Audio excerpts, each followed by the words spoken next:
नमस्कार दोस्तों, कैसे आप सभी लोग। उम्मीद करती हूँ कि आप सभी बहुत ही अच्छे होंगे। तो आज फ्रेंड्स हम भक्ति काल में राम भक्ति शाखा के प्रमुख कवि पढ़ने वाले। इससे पहले हम भक्ति काल में कृष्ण काव्य के प्रमुख कवि को पढ़ चुके हैं, है ना फ्रेंड्स। तो हम स्टार्ट करने से पहले फ्रेंड्स आप मेरे चैनल को लाइक कीजिए, सब्सक्राइब कीजिए और प्यार भरा कमेंट कीजिए, जिससे कि हमें मोटिवेट मिलता रहे और हम आपके लिए अच्छी अच्छी वीडियो और अच्छा अच्छा मैटर लेके आते रहें। तो फ्रेंड्स ये मैटर बहुत ही इंपॉर्टेंट मैटर है। आप इसको इस वीडियो में शुरू से लेकर अंत तक बने रहिए, क्योंकि आगे और भी बहुत ही इम्पोर्टेंट चीज़ें आने वाली हैं। तो ये कोई सा भी कंपटीशन एग्ज़ाम दीजिए फ्रेंड्स, उसके लिए बहुत ही इम्पोर्टेंट वीडियो हैं होने वाली हैं। तो आइए फ्रेंड्स हम क्या करते हैं, शुरुआत करते हैं। क्या करते हैं, भक्ति काल में राम भक्ति शाखा के प्रमुख कवि को क्या करते हैं, हम शुरुआत करते हैं। क्या करते हैं फ्रेंड्स, भक्ति काल में क्या पढ़ते हैं हम, राम भक्ति काव्य के क्या करते हैं, वो पढ़ते हैं। क्या तो हमारे सबसे पहले कौन आते हैं, बहुत ही इंपॉर्टेंट है, जो कि तुलसीदास जी। कौन आते हैं हमारे, तुलसीदास जी। कौन आते हैं फ्रेंड्स, हमारे तुलसीदास जी। तो देखते हैं तुलसीदास जी के बारे में। गोस्वामी तुलसीदास जी का जन्म संवत 1554 ईस्वी में माना गया है। शिव सिंह सरोज गोस्वामी जी का जन्म 1583 ईस्वी स्वीकार करते हैं। तो क्या है फ्रेंड्स, गोस्वामी तुलसी जी का जन्म 1554 ईस्वी माना गया है, लेकिन शिव सिंह सरोज में क्या है, गोस्वामी जी का जन्म 1583 ईस्वी स्वीकार किया गया है। मिर्जापुर के प्रसिद्ध राम भक्त पंडित राम गुलाम द्विवेदी जी ने जनश्रुति के आधार पर इनका जन्म कब माना है फ्रेंड्स, 1554 ईस्वी में स्वीकार किया गया है। जॉर्ज ग्रियर्सन भी इसे मानते हैं। इसके आधार पर तुलसी का जन्म संवत 1532 तथा 1623 ईस्वी युक्ति संगत हैं। तो सबसे सर्वमान्य कौन सा है फ्रेंड्स, इनका जन्म 1532 और 1623 ईस्वी, है ना। तो नेक्स्ट है हमारा मूल गोसाई चरित्र व तुलसी चरित्र में इनका जन्म स्थान क्या माना गया है, राजापुर बताया गया है। क्या बताया गया है फ्रेंड्स, मूल गोसाई चरित्र तुलसी चरित्र में इनका जन्म स्थान कहाँ बताया गया है, राजापुर बताया गया है। शिव सिंह सेंगर व रामगुलाम द्विवेदी जी राजापुर को उनका जन्म स्थान स्वीकार करते हैं। क्या करते हैं फ्रेंड्स, शिव सिंह सेंगर और राम गुलाम द्विवेदी जी भी राजापुर को उनका जन्म स्थान क्या करते हैं, स्वीकार करते हैं। रामदेव त्रिपाठी, रामदत्त भारद्वाज एवं गौरीशंकर द्विवेदी शोरो जिले में इनका जन्म स्थान मानते हैं। तो कौन कौन मानते हैं फ्रेंड्स, रामदत्त और भारद्वाज गौरीशंकर द्विवेदी क्या मानते हैं, इनका जन्म सोरो में मानते हैं, और शिव सिंह सेंगर और रामगुलाम राजापुर मानते हैं। तो नेक्स्ट है हमारे, और आचार्य रामचंद्र शुक्ल क्या मानते हैं वो देखते हैं हम।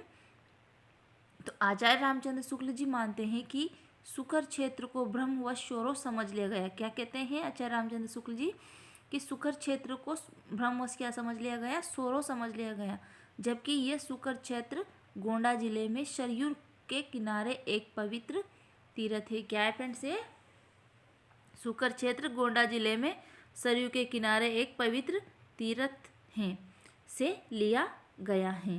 कहाँ से लिया गया है फ्रेंड्स, ये एक पवित्र तीर्थ से लिया गया। ये है नहीं, मिसप्रिंट हो जाती है, टाइपिंग में मिस्टेक हो जाती है ना। तीर्थ से लिया गया है। गोस्वामी जी के पिता का नाम आत्माराम दुबे तथा माता का नाम क्या था, हुलसी था। क्या था, तुलसीदास जी के पिता का नाम आत्माराम दुबे और माता का नाम क्या था, हुलसी था। बाल्यकाल में विषम परिस्थितियों से गुजरा कहा जाता है। बाल्यकाल इनका क्या है, परेशानियों से गुजरा कहा जाता है। इनकी माँ की मृत्यु प्रसूति काल को हो गई थी। क्या क्या कहा जाता है फ्रेंड्स इनके बारे में, कि तुलसीदास जी की माँ की मृत्यु कब हुई थी, जब तुलसीदास जी का जन्म हुआ था, तभी इनकी माँ की क्या है, मृत्यु हो गई थी। इनका पालन पोषण मुनिया नाम की दासी ने किया। किसने किया फ्रेंड्स, इनका पालन पोषण मुनिया नाम की दासी ने किया। नरहरिदास से शिक्षा दीक्षा ली। तुलसीदास ने किससे शिक्षा दीक्षा ली, नरहरिदास जी से शिक्षा दीक्षा ली, और इन्हीं गुरु से तुलसीदास को राम कथा सुनने को मिली। क्या मिली, तुलसीदास को इन्हीं गुरु से राम की कथा सुनने को मिली, है ना फ्रेंड्स।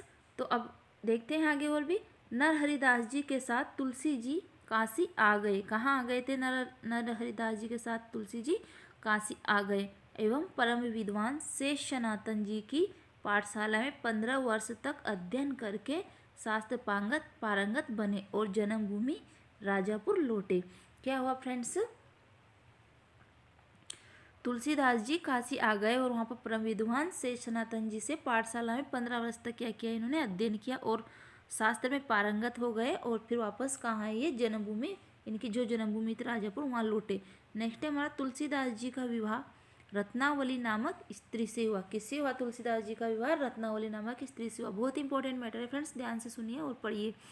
3 से 4 बार आप पढ़ोगे तो यह स्वतः ही आपको याद हो जाएंगे, ठीक है ना। तो पढ़ते हैं, आगे बढ़ते हैं। यह रूपवती पत्नी के प्रति अनुरक्त थे। क्या थे फ्रेंड्स? यह रूपवती पत्नी के अनुरक्त थे। इनकी पत्नी एक बार मायके गई तो तुलसीदास जी उनके बिना नहीं रह पाए। क्या हुआ फ्रेंड्स? इनकी पत्नी एक बार मायके गई तो तुलसीदास जी क्या, उनके बिना नहीं रह पाए और चढ़ी नदी तैर कर उनके पास पहुँचे। मतलब जो नदी में पानी आ रहा था उसको तैर कर क्या हुआ, ये अपनी पत्नी के पास पहुँच गए। इनकी पत्नी रत्नावली ने इन्हें धिक्कारते हुए, इनकी पत्नी रत्नावली ने क्या, इनको धिक्कारते हुए कहा, तभी वहाँ से आ गए। मतलब उन्होंने इनको धिक्कारा और तभी से वो वहाँ आ गए। और आचार्य रामचंद्र शुक्ल, क्या है फ्रेंड्स, आचार्य, यहाँ पर मिसप्रिंट हो जाती फ्रेंड्स, ये है तो क्या है, आचार्य रामचंद्र शुक्ल ने अपने इतिहास में इनके छोटे बड़े 12 ग्रंथों का उल्लेख है। क्या है फ्रेंड्स? आचार्य रामचंद्र शुक्ल ने अपने इतिहास में क्या किया, इनके छोटे बड़े 12 ग्रंथों का उल्लेख किया है। नेक्स्ट है हमारा, स्मिथ ने तुलसीदास को मुगल काल का सबसे महान व्यक्ति कहा है। क्या कहा है फ्रेंड्स? सब कहा है फ्रेंड्स, ये मिसप्रिंट हो जाती है ना, तो क्या है, कहा है। तुलसीदास ने, स्मिथ ने तुलसीदास को क्या कहा है फ्रेंड्स? मुगल काल का सबसे महान व्यक्ति कहा है। तो ये हमारे थे तुलसीदास जी, हो गए फ्रेंड्स ये हमारे। अब हमारे आने वाले हैं, क्या है हमारा, अब हमारे हैं रामानंद जी। क्या है फ्रेंड्स? अब हमारे रामानंद जी। तो देखते हैं अब रामानंद जी का क्या है। रामानंद, इनका जन्म 1480 से 1470 के बीच माना जा सकता है। रामचंद्र शुक्ल जी, इनका जन्म 1450 से 1525 के बीच मानते हैं। क्या मानते हैं फ्रेंड्स? रामचंद्र शुक्ल जी का जन्म 1450 से 1525 के बीच। किसका जन्म? रामानंद जी का। इनका जन्म काशी में हुआ। कहाँ हुआ था फ्रेंड्स? काशी में हुआ। इन्होंने श्री वैष्णव संप्रदाय के आचार्य राघवानंद से दीक्षा ली। रामानंद जी ने किससे दीक्षा ली फ्रेंड्स? वैष्णव संप्रदाय के आचार्य राघवानंद जी से दीक्षा ली, है ना फ्रेंड्स। तो नेक्स्ट देखते हैं हम, भक्तमाल के अनुसार रामानंद के 12 शिष्य थे। कितने थे? भक्तमाल के अनुसार रामानंद के 12 शिष्य थे, जिनमें कबीर, धन्ना, पीपा, रैदास आदि प्रमुख है। 12 शिष्यों में क्या है फ्रेंड्स? कबीर, धन्ना, पीपा, रैदास आदि क्या, ये प्रमुख शिष्य थे। रामानंद संस्कृत से पंडित, इनके लिखे हुए 2 ग्रंथ वैष्णव माता भास्कर व श्री रामार्चन पद्धति प्रसिद्ध है। क्या है फ्रेंड्स? रामानंद संस्कृत के क्या थे? पंडित। रामानंद संस्कृत के पंडित थे और क्या है फ्रेंड्स, क्या थे ये, क्या है, थे, क्या है फ्रेंड्स, ये मिसप्रिंट हो जाती, थे हैं ये। इनके लिखे हुए 2 ग्रंथ है। कौन कौन से फ्रेंड्स इनके लिखे हुए 2 ग्रंथ? वैष्णव माता भास्कर। कौन कौन से फ्रेंड्स? ये वैष्णव माता भास्कर व श्री रामा अर्चन पद्धति प्रसिद्ध है, इनके 2 विशेष ग्रंथ हैं। तो ये हमारा रामानंद जी हो गए फ्रेंड्स। अब हम देखते हैं नेक्स्ट हमारे अग्रदास जी। अग्रदास जी को देखते हैं फ्रेंड्स। अग्रदास जी क्या है? अग्रदास रामानंद जी के शिष्य परंपरा में अंतर्गत आते हैं। क्या आते हैं? अग्रदास जी रामानंद की शिष्य परंपरा के अंतर्गत आते हैं। ये राम भक्ति कवि थे। क्या थे फ्रेंड्स? ये राम भक्त कवि थे। इन्होंने अनंतानंद के शिष्य कृष्णदास पेहारी से दीक्षा ग्रहण की। क्या किया इन्होंने? अनंतानंद के शिष्य कृष्णदास पेहारी से दीक्षा ग्रहण की। राम भक्त परंपरा के रसिक भावना के समावेश का श्रेय रविदास जी को जाता है। क्या है फ्रेंड्स? राम भक्ति परंपरा में रसिक भावना का समावेश का श्रेय रविदास जी को जाता है। इन्होंने रसिक संप्रदाय का प्रवर्तन किया। क्या किया इन्होंने फ्रेंड्स? रसिक संप्रदाय का प्रवर्तन किया। संप्रदाय का आधार ग्रंथ अष्टयाम। क्या है फ्रेंड्स? संप्रदाय का आधार ग्रंथ अष्टयाम। इनके प्रमुख ग्रंथ है ध्यान मंजरी, राम भजन मंजरी, उपासना भावनी तथा पदावली हैं। किसके हैं? अग्रदास जी के कौन कौन से ग्रंथ है फ्रेंड्स?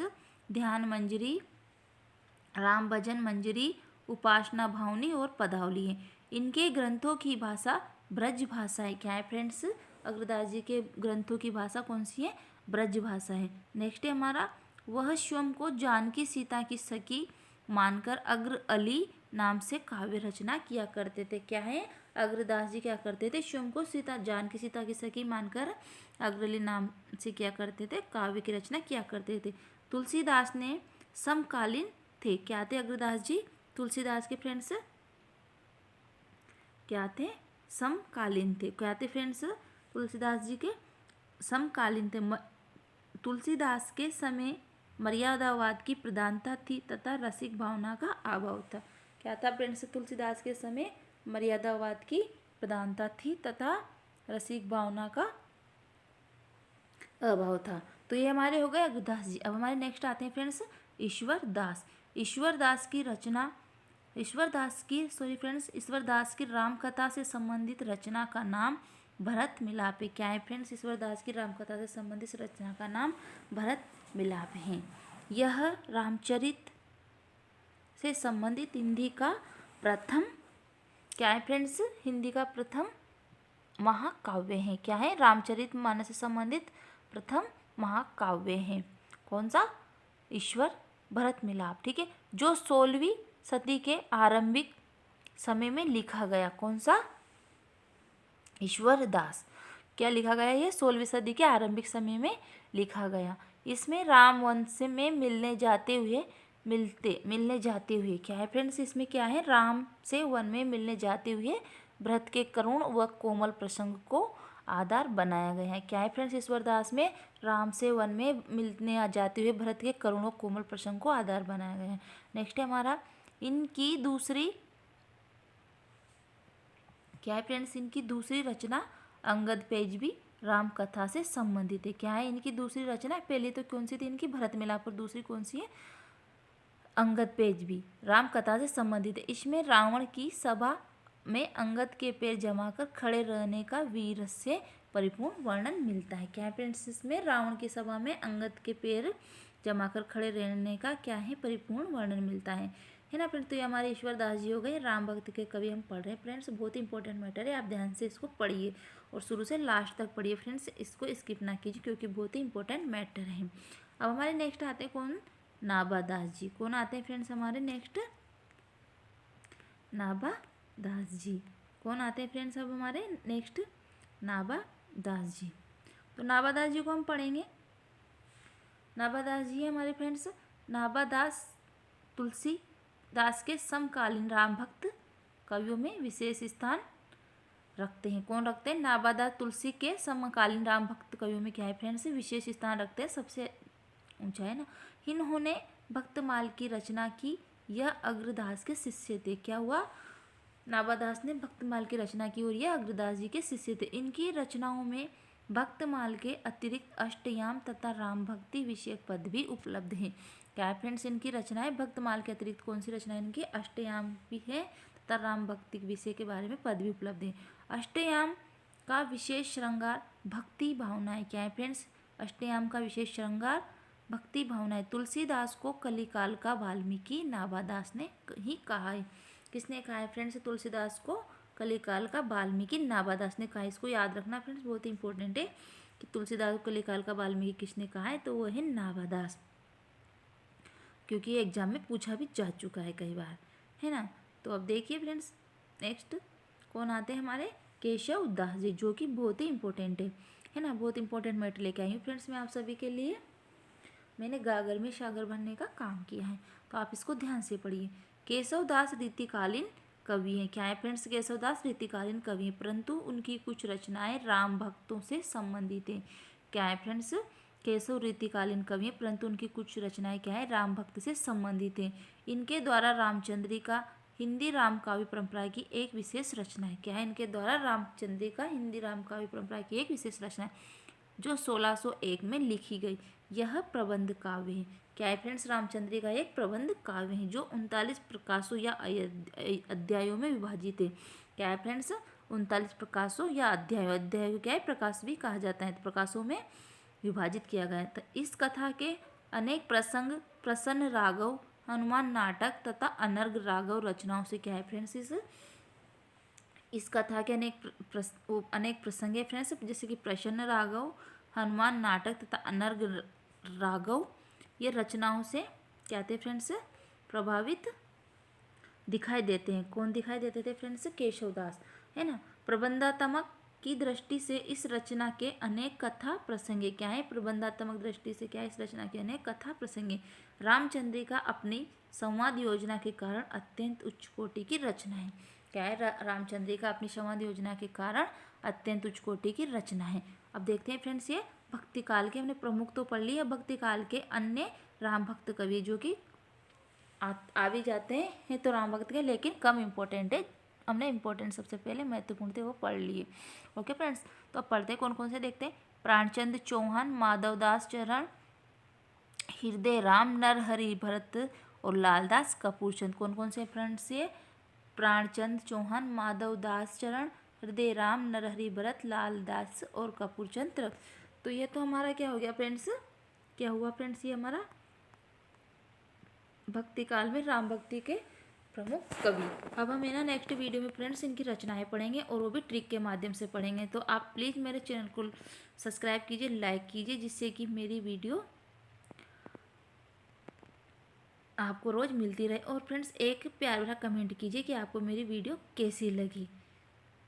ओके फ्रेंड्स, तो मेरी वीडियो में आप शुरू से लेकर अंत तक बने रहने के लिए आपको धन्यवाद। Thank you.